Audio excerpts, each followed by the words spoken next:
Initial liquefaction tank की analysis बताएंगे। ठीक है, और इनिशियल लिक्विफिकेशन टैंक में कितना टेम्परेचर रहता है, कितना वॉल्यूम रहता है, और डोजिंग क्यों की जाती है। ठीक है, और होल्डिंग टाइम कितना रहता है। तो फर्स्ट हम आपको एनालिसिस दिखाते हैं नियर अबाउट ग्रेविटी।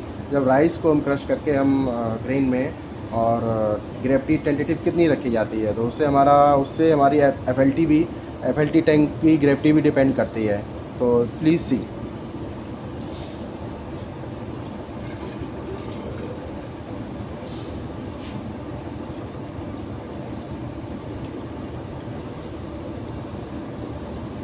ठीक है, 250 ml ये ले लिया, हमने इसमें डाल दिया क्योंकि डाइल्यूट करते हैं, क्योंकि डेंसनेस ज़्यादा रहता है, सॉलिड कंटेंट ज़्यादा रहता है, तो हम डाइल्यूट कर लेते हैं, तभी ग्रेविटी को हम जस्टिफाई कर पाएंगे। ठीक है, 250 ml पानी ले लिया और मिक्स कर दिया हमने। मिक्स करने के बाद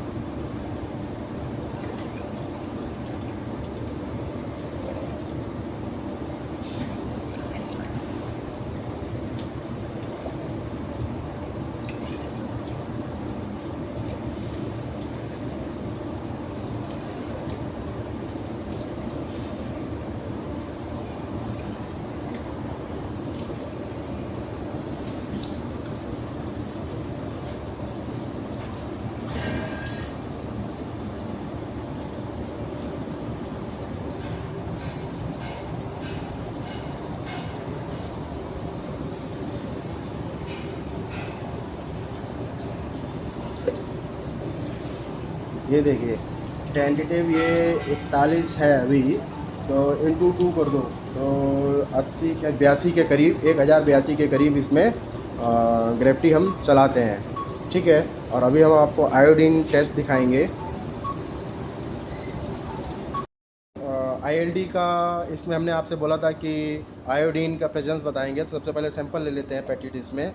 और आयोडीन सॉल्यूशन ऑलरेडी अगर आप चाहते हो तो बना भी सकते हो, लेकिन क्योंकि अगर बनाओगे तो एक्यूरेसी नहीं आएगी, तो हम लोग ऑलरेडी बनाया ले लेते हैं। ठीक है, तो इसमें हम 2 ड्रॉप डाल के देखेंगे। देखिए, इसमें हम डाल के देखेंगे, और इसमें देखिए हल्का सा लाइटिश, ब्लैक नहीं कहेंगे, हल्का सा रेडिश टाइप का है, तो मतलब कि स्लाइटली पॉजिटिव है। आईएलटी का ये पीएच कितना है वो हम आपको दिखाएंगे। देखिए आप पीएच, तो टेंटेटिव पीएच है, क्योंकि हमारे पास पीएच मीटर ख़राब है, वरना तो हम आपको एक्यूरेट दिखा देते हैं। ये 4 साढ़े 4 के बीच में है, क्योंकि लाइटली ग्रीन कलर में है, 4 से साढ़े 4 के बीच में है, तो 4.5 4.4 4.5 तक है इसमें पीएच।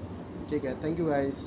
चेक करने जा रहे हैं, उससे पहले हमने पीएच चेक करी थी, और अभी ये फ़िल्टर भी कर लिया है, आईएलटी का सैंपल भी ले लिया है, और उसको फ़िल्टर किया है। फ़िल्टर करके जो भी आएगा, और अभी ये हमने फैनिंग भी देखी, इसमें कर लिया है।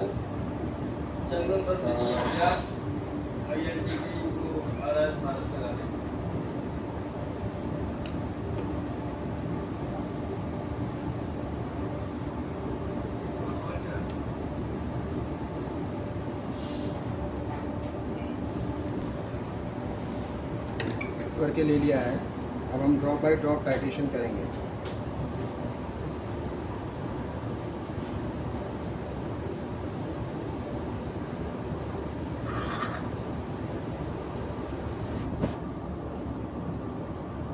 तीन ड्रॉप तक डालते हैं हम लोग, 3 से 4 ड्रॉप। ठीक है, और अभी आरएस का कैलकुलेशन निकल के आएगा।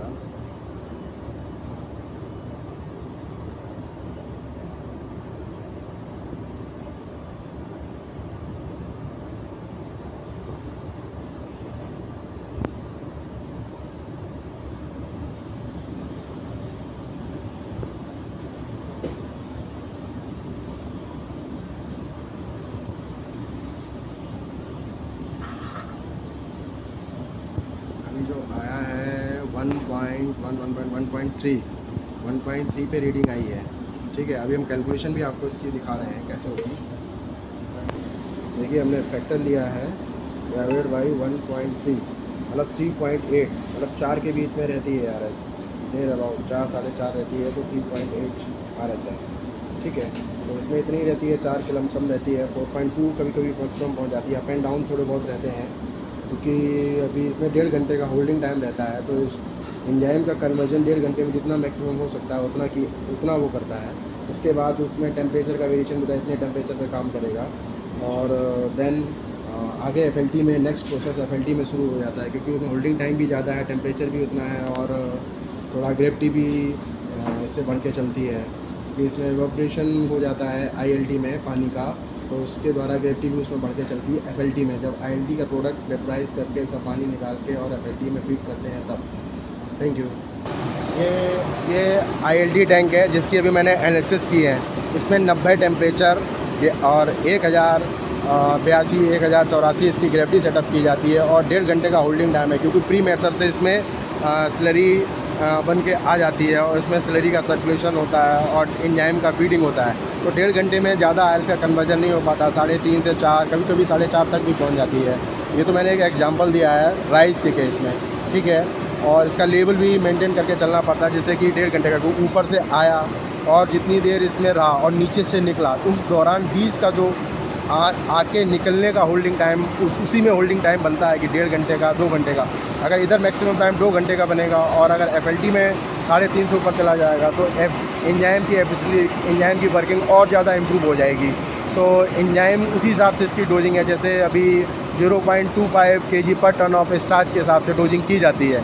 तो पीछे से अगर 11 का फ्लो चला तो उसी हिसाब से एंजाइम को अप एंड डाउन कर देते हैं, 10.5 का चल रहा है तो उसी हिसाब से अप एंड डाउन कर देते हैं। पर जैसे मान लो 1 घंटे में 10.5 kg टन स्टार्च गया, तो उस पर कैलकुलेशन कर लिया, अगर 11 का गया उस पर कैलकुलेशन कर लिया, जो नेक्स्ट डोजिंग होगी उसमें फिर एंजाइम बढ़ा देते हैं, अगर कम का चला तो एंजाइम कम कर लेते हैं। तो हम इसी हिसाब से 24 आवर्स का कैलकुलेशन करते हैं कि कितना एंजाइम गया, लेकिन 0.25 kg पर टन ऑफ स्टार्च से ऊपर नहीं लेके जाते हैं। लेकिन किसी अदर कंपनियों में हर कंपनी का एंजाइम की डोजिंग अलग होती है। मैं एक पर्टिकुलर कंपनी के एंजाइम के बारे में नहीं बता रहा हूँ, एक जनरल व्यू बता रहा हूँ। Thank you guys.